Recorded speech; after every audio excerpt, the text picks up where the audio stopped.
hear it rev up once or twice.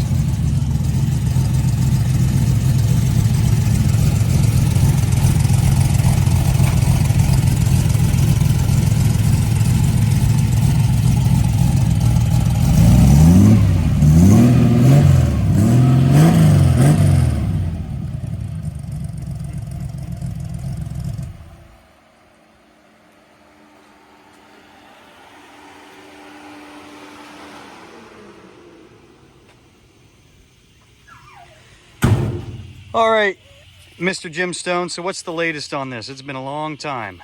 The latest on this is that this is 10 years into a 10-year build on this thing, and from day one we had an issue with pressurization of the coolant system, which I thought was overheating, but it was actually combustion getting into the coolant system and then pressurizing the coolant until it popped the radiator cap. So we just resolved that by putting solid copper head gaskets and studding the heads and the rocker panels, and then we also blueprinted and CC'd the combustion chambers so that the compression ratios are all equal all the way across. So it is running now. The coolant problem is resolved, and now the fenders and the hood.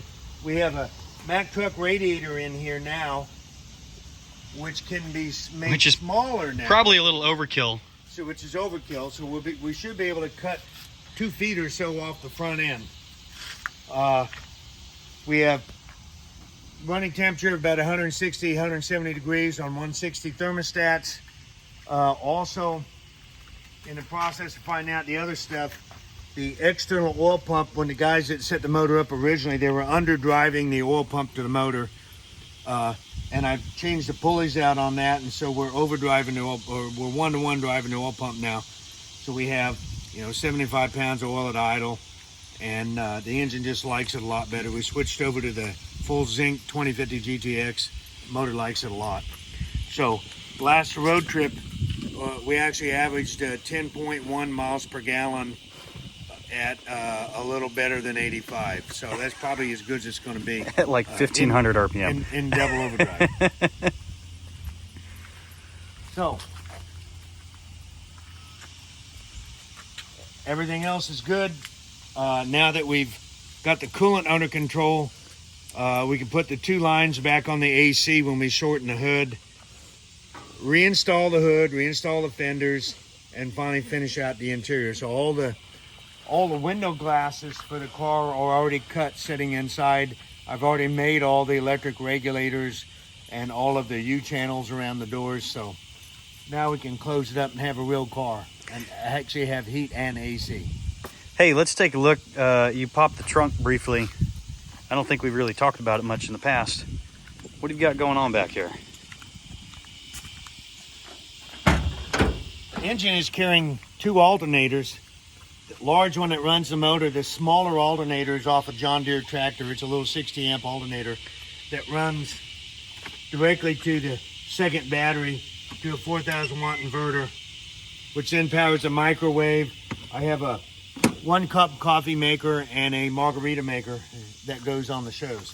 So we can plug, 4,000 watt inverter is the same as a 4,000 watt generator, so you can run a fan or an AC or whatever you want to run, but it makes it nice at a car show to be able to nuke up a cheeseburger or make microwave popcorn or hot cup of coffee, that kind of stuff. There you have it. Too cool. Hey, sheet metal. Let's talk about the sheet metal. You did a lot of sheet metal work since the last video. Well, I think I don't remember where we left off on the last video. The car, actually the fenders, this side of the fender used to touch the car. Studebakers are pointed in the back. To get them around the big tires, I split the fender on the seam and added this big pie slice. And then we had to get the car up off the motor to not have a transmission tunnel that was up to the elbows. So we raised the car up, lowered the floor down, then added this much to the back of the car so that the car... All the way around. Yeah, all the way around the car. So the car used to stop right here. So all the metal was added on the bottom to make the car look like it wasn't as high off the ground as it is.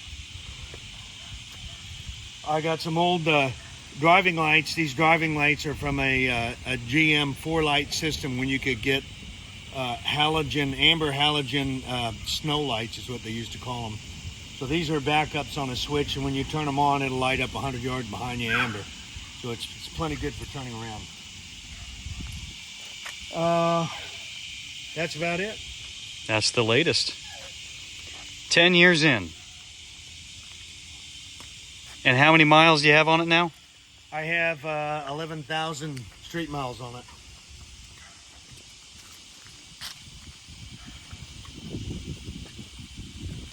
There you have it.